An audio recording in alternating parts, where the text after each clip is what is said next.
Alrighty, y'all. How's everybody doing today? Hope everybody's doing well. Um, just came across this morning, and I already knew about it. Because we went through it when we went to Cherokee this a few weeks ago. If you've seen the video on my channel here, videos, but I didn't get a video. I didn't get a video of it though. Because we went through it so fast. Anyway, NCDOT starts new roundabout in Haywood County. This was from June 17th. And they were just starting it at that time. Or it was already completed when we went through there a few weeks ago. Uh, so it didn't take them long really to do it. It's part of the Safety and Mobility Project along US 276. It marks a significant milestone in improving safety and traffic flow. It's located in the Maggie Valley, Lake Junaluska area, and it's been completed. I think they started on it before they released this article, to be honest. Because, like I said, we went through it a few weeks ago, and here they announced here that it's complete. This was yesterday, from yesterday, but it's done complete. If you see it there, it's the first multi-lane roundabout in North Carolina, Western North Carolina. It was part of that project, $38.5 million contract. It's near Waynesville, going towards Cherokee.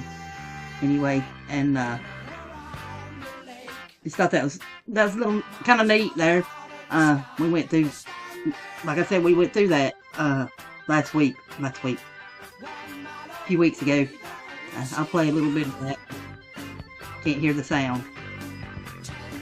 Just wanted to show that there real quick. And here's some pictures if it'll show.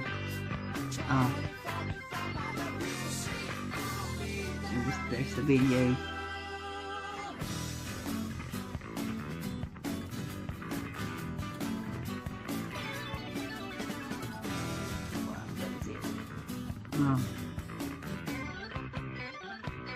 And here is, I found this as well. It's a map of where all the roundabouts are in the U.S.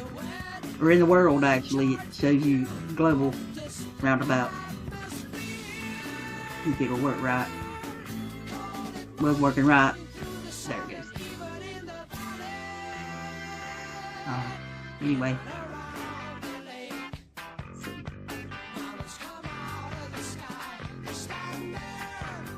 You see in my state there we got quite a few, but surprisingly that's the first one I went through in this state.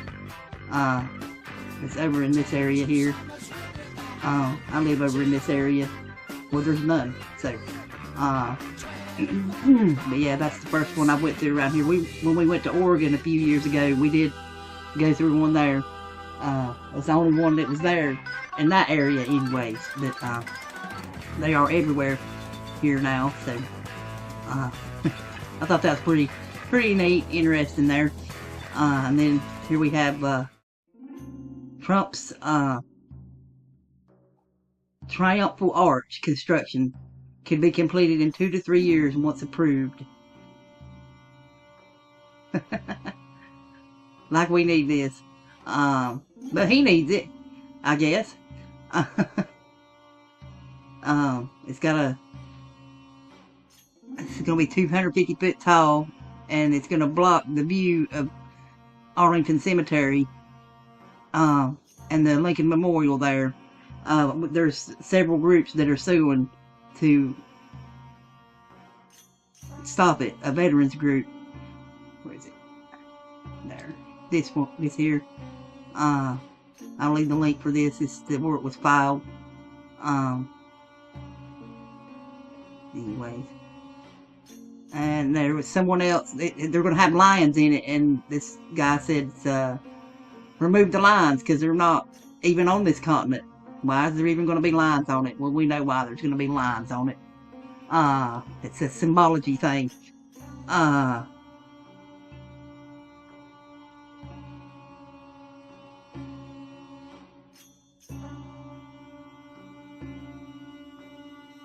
angel statue too. There'll be a gift shop and maybe a cafe, observation deck, and all that. The roadway will be narrowed to 20 feet wide, and pedestrian spaces will be extended along the larger medians on the east and west sides of the memorial circle. It's not going to be completely built from stone either. There, so. And here's, the wiki about it there. What it's proposed to look like on there. And well, these are artist renderings or AI renderings, whatever. And here's about a triumphal arch, what it means. It's a monumental structure pierced by at least one arched passageway and erected. Okay, sorry about that. I got interrupted. I don't remember where I was at here. They're usually erected to honor an important person or to commemorate a significant event. It was sometimes architecturally isolated, but usually was built to span either a street or roadway, preferably one used for triumphal processions. Although associated with ancient Roman architecture, the origins and significance of the triumphal arch are not fully understood. It is a separate structure having no connection with city gates or city walls, and should not be confused with the Porta Triumphalis, a gateway through which the victorious Roman army had to pass before entering the sacred city territory of Rome. And it's what it consists of and everything.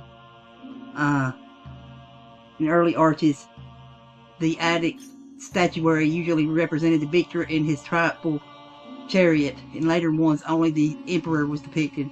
The function of the arch, therefore, seems to have been that of an honorary monument of unusual importance, so it was interpreted by the only ancient author who discussed it, Pliny the Elder.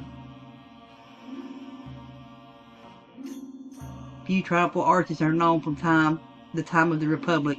In Rome, 3 were erected. In the first in 196 BC by Lucius Stertinius, the second in 190 BCE by Scipio Africanus the Elder, on the Capitoline Hill, and the third in 121 BCE, the first in the Forum area by Quintus Fabius Allobrogius. All carried statuary, but little is known of their architectural form, and there are no remains. So that's sad to see that. But we all know what this one's for. It's for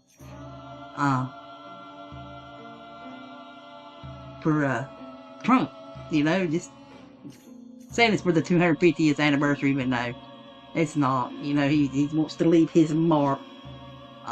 Anyway, like the ballroom. It said, in the 4th century CE, there were 36 such monuments in Rome.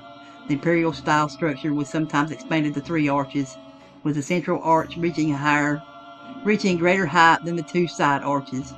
The triumphal arch of the empire was articulated by a facade of marble columns.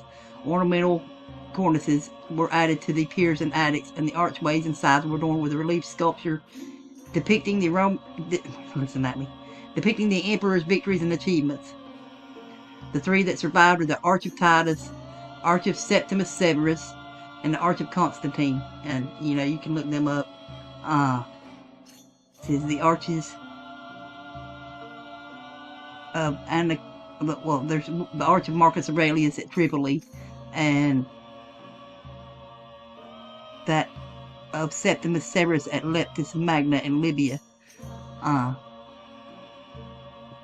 So they were decorated with reused material from the times of Domitian, however you say it, Trajan, and Hadrian. And these are outside of Rome. These are in Rome. Anyway, there. What's this? And this is more about it. The Commission of Fine Arts approves the plan. This was in April. I really should have put this first, but anywho, I think it's the one where it says that he's wanting them to put it somewhere else. This is about the Vietnam War veterans that are, they want him to change the place of it because it obstructs the view between Arlington Cemetery and the Lincoln Memorial. And that's the list that I showed a while ago.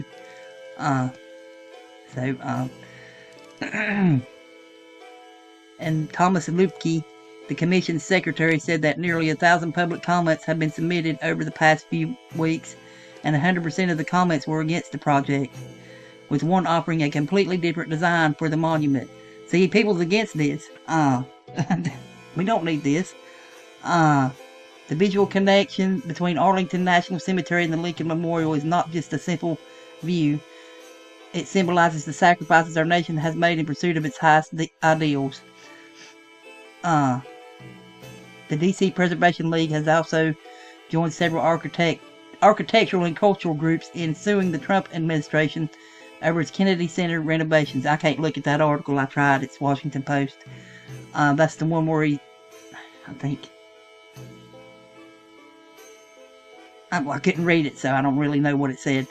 It was asking a judge to require congressional approval for the updates.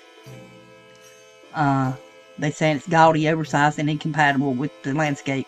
It's inappropriate imperial or political symbolism, and critiques of the design is gaudy, oversized, and incompatible. The number one thing listed by about half was that it was a waste of money and a misuse of funds. It is. We don't need this. It's going to 15 million, right? That 13 million and plus 2 million of the agency's special initiative funds are reserved for the project.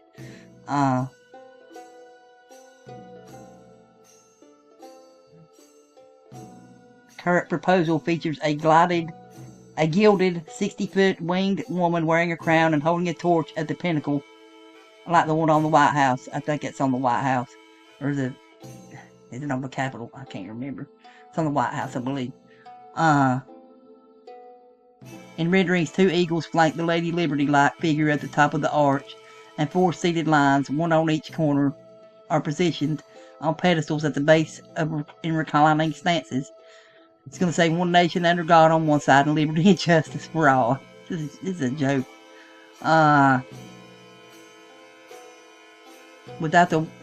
During Thursday's meeting, architect James McCreary II, the commission's vice chairman, suggested several elements for the architects to review, musing that the monument might be a better, more Washingtonian design without the winged figures perched at the top, and advising that the big cat statues be swapped out.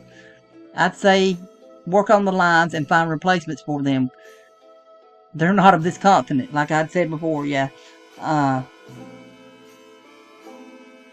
And the Eisenhower building. What are they going to do here?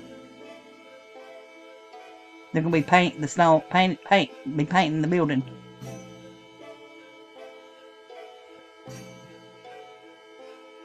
They can't bring the stone facade back to baseline color, so they're going to paint it. It's to be completed in July 2028. So anyway, and here's Trump has the same huge obsession that Mussolini had. This is from the 2nd of July. Legacy and symbolism. Both leaders sought to reshape public spaces to cement their historical imprint, blending neoclassical aesthetics and personal glorification, often overshadowing existing heritage.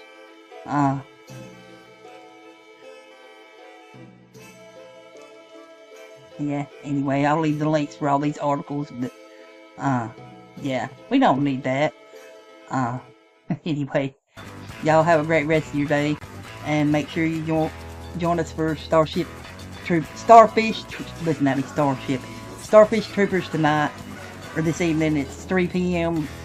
Eastern Time, my time, and 8 p.m. UK time. And the links are below for the channel for Starfish Troopers. Hope to see y'all there. I love y'all. Take care. Be safe out there, and have a great rest of your day.